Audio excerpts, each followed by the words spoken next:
मी मुद्दाम सांगत असतो, धर्म स्वतंत्र कधी राहत नाही, ज्ञान स्वतंत्र कधी राहत नाही. ज्ञान असो, धर्म असो, दया असो, ही जी गुणसंकल्पना आहेत ना, ही संकल्पना व्यक्तीच्या आधाराने राहतात.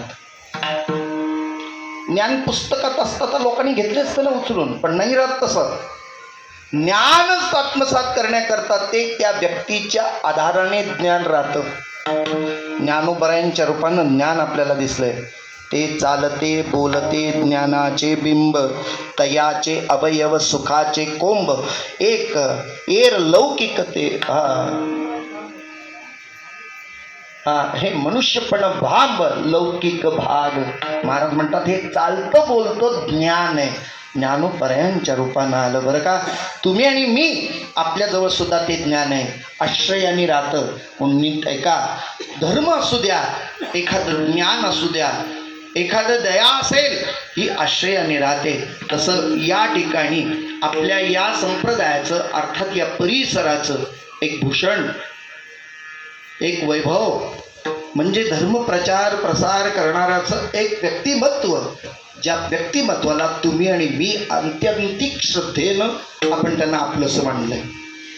इथून तिथपर्यंत किंवा याच्या व्यतिरिक्त जी मंडळी येऊ शकली नाहीत, त्यांच्याही अंतःकरणात जी प्रेम भावना आहे, सद्भावना आहे, त्यांच्याबद्दलची प्रीती आहे, आदर आहे. आणि अशा लोकांनी काहींनी फोन करून सांगितलं महाराज येऊ शकलो नाही, तरी आमच्या शुभेच्छा तुमच्याबरोबर आहेत. या संप्रदायाचं आदरणीय हरिभक्तीपरायण सुरेश महाराज पातेरे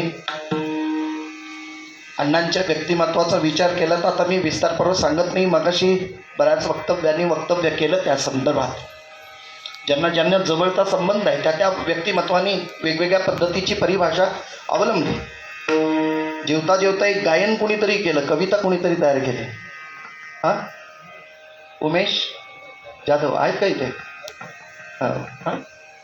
याच गावचे अत्यंत सुंदर त्या व्यक्तिमत्वाला लगेचच ताबडतोब आपण, मी जेवत तिथं होतो पण कान मात्र इथं लागले होते. अतिशय सुंदर त्यांनी ते चित्रीकरण केलं.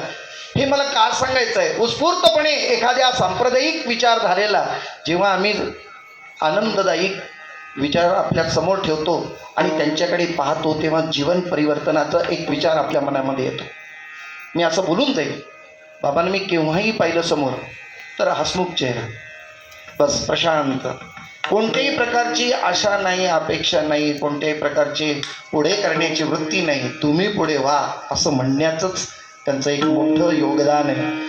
महाराज, एकट्या परमार्थ करता येणं सोपं आहे, अनेकांना परमार्थ करायला प्रवृत्त करणं अत्यंत कठीण आहे. विठला विठला